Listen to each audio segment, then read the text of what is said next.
What's up mga guys? Good day sa inyo at magandang gabi. Bidyong katatakutan na naman tayo for today's video. So paalala lang sa mga health condition at hindi sanay manood ng mga ganitong horror and creepy video natin is kailangan may guidance kayo at gabay na nakakatanda. At may kasama kayo dapat para hindi kasi pwede itong maging disturbance sa inyong mahimbing na tulog.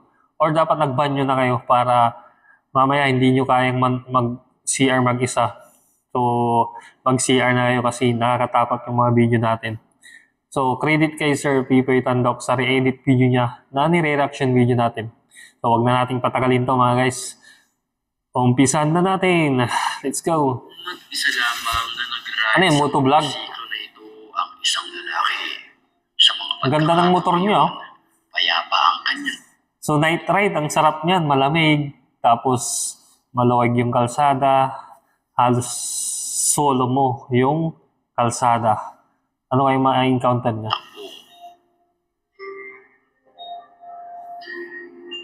Ang ganda nung motor nung nagbibideo, di ba? Nasa 1,000cc malamang. Adventure bike? pero ang Ayun na. kanyang 360 camera 360 camera yung gamit niya kasi pwede niyang angkas sa kanyang likuran. may nakaangkas. Sa anino meron eh. Sa mga oras na iyon ay hindi ito napapansin ng rider hanggang i-review niya na lang ang kanyang camera. Yun nga, hindi niya Kung napansin. saan isang nakakapangilabot na nilalang na isang anino na nakaangkas sa kanyang likuran. Napansin na lang niya nung na, ano niya, in-upload na niya at inedit.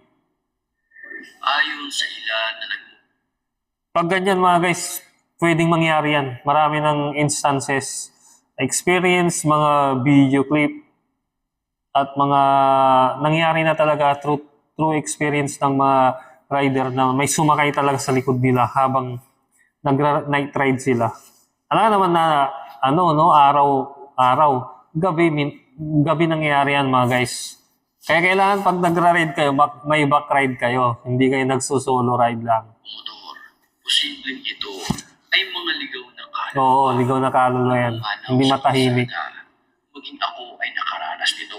Nakaranas din si Pipoy Tandok pala niyan. Sa mga ganitong pangyayari, ikaw, naniniwala ka ba na nagpaparamdam talaga ang mga pumapanaw sa di inaasahang Kaya nga ako mga guys, pag naglo-long ride ako, kung papuntang Pangasinan long ride, pagka night ride, kailangan may angkas talaga. Kasi pagka mag-isa ka, pagka long ride, is napakadelikado. Pag ganyan may experience mo, o mas worse is ma-aksidente ka, makatulog ka. Diba? Kaya kailangan pag night ride na long ride, is may kasama ka talaga, may bike ride ka. Para kahit papano may kakwentuhan ka, or maganda may intercom ka may kakwentuhan ka, or may kung ba may mapag-anon ka ng, kumbaga hindi ka maantukin. Or mas worse yung may ganyan, may sumakay bigla sa likod mo nang hindi nakikita. i-comment mo na lamang ang iyong opinion sa comment section. Next clip na tayo, ano yan? Manika? Muling-muli naman Tsaka kadal?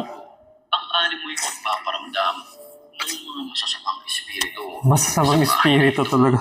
sa pamamagitan ng pagkilaw Ang dami masasamang espiritu eh. na narito. Nagwawala ay. Allah. Ang creepy naman yan. Wala namang tao siguro.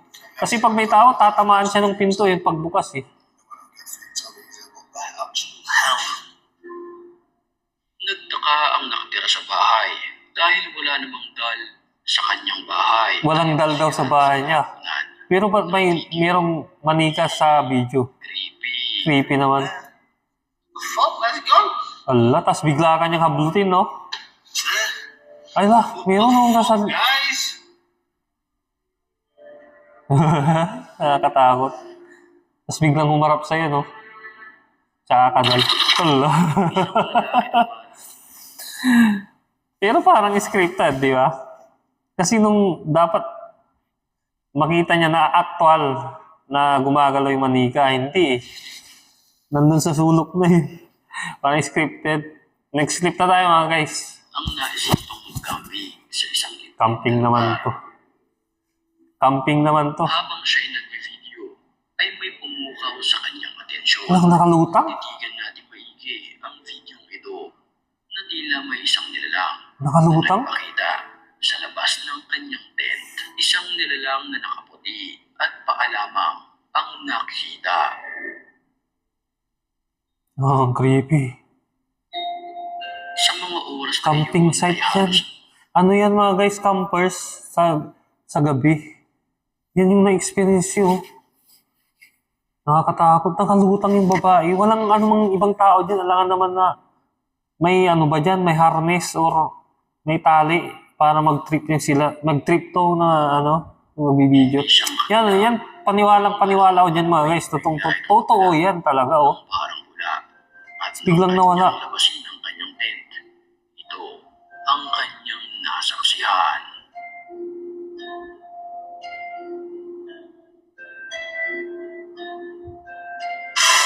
Ano? Nagagawa na yung sound effect. Ah.